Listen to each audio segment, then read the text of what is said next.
guys on for an episode, and it's gonna end, and I'm gonna feel like I know what the fuck just happened. All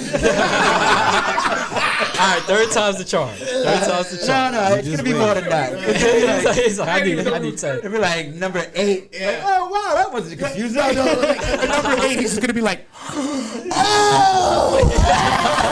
a little bit out of nowhere. Fucking get it down. Everyone's gonna be like, Oh man. yeah. It took us a half hour to answer how to make an NFT.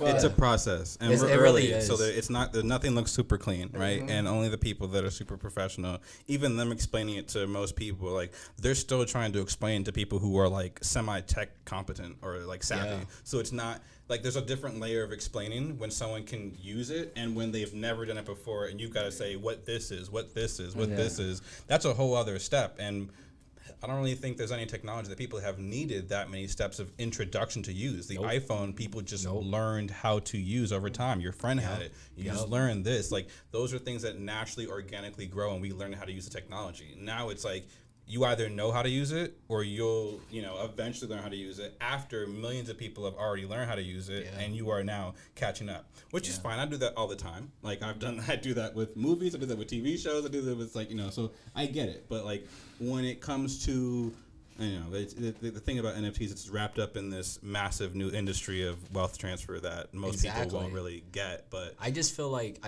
not to cut Brad off, I just feel like, not to cut him off, that's my guy. But just to feel what he was saying, it's just like,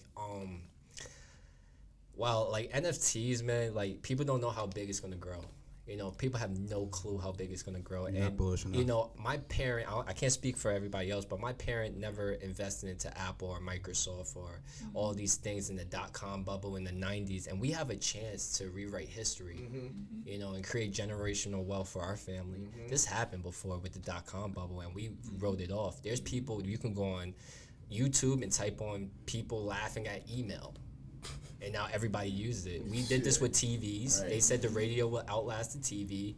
Now the radio became a podcast, basically. I don't even know where a radio is nowadays. Yeah. We on the radio. You know what I'm saying? I guess this is the radio now. It's literally like that. It's like that commercial, like with crypto with Larry. Like don't be Larry. Don't be Larry. That shit is effective to me. Yeah, don't be Larry. Here I am. Because we here talking about 10 years. That's been the past 10 years for people. It's just like whatever, da da da da. Right, and then you look at the returns and you're like, wait a minute.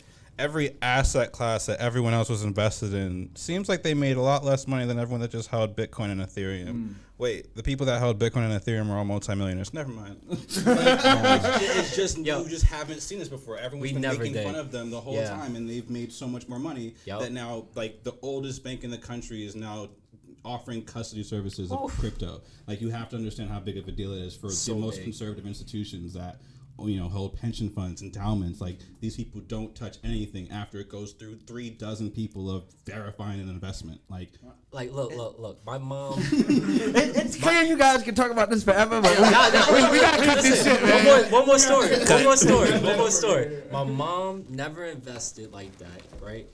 Well, I'm not gonna put my mom out there like that, but hell with it, it's too late. But my mom never invested like that. She never did the dot-com bubble, and she lived her life how everybody lived their life. And today, in my generation, they'll get their check, save up, go on vacation, invest in Robinhood now, I guess. But we're not looking at wealth. We're not looking like, I want to go on vacation in my 40s, 50s. You know what I'm saying? We're not looking at that. We're looking in our 20s, 30s. Speaking of my generation, I watched my mom do that. I watch, people do that of, older than me, and I'm like, damn, we're doing the same thing. We're not investing into the next tech boom, and we're missing that, and then we're gonna just work all our lives. Like, where's our freedom of choice here?